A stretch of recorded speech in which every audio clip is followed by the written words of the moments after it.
Your thoughts? Incredibly serious American moment, and over the last 3 or 4 years, we've said that a lot. And even before that, it's in the natural human tendency to see problems and moments as uniquely oppressive, which is a phrase that Arthur Schlesinger, the late historian, used to use. But this is as real as it gets, it seems to me. The president is drawing on the vernacular of authoritarianism. He is verging ever closer to violating in a permanent and deleterious way the separation of powers and the fundamental idea of divided sovereignty in America. We have focused rightly on the walk to St. John's and the oddity of that silent photo op where you couldn't hear what he was saying. There are some small mercies. But what he said in the Rose Garden and how the path was cleared are in many ways more important.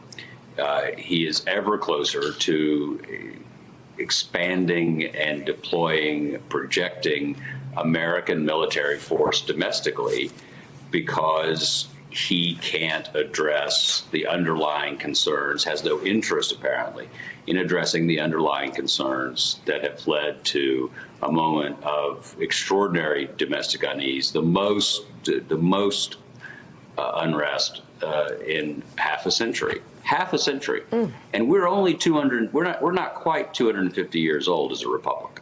So if you think this is hyperbole, if you're a supporter of the president's and you think that all of us are always just looking for any reason at all to criticize the president, this is not that. This is a data-driven point.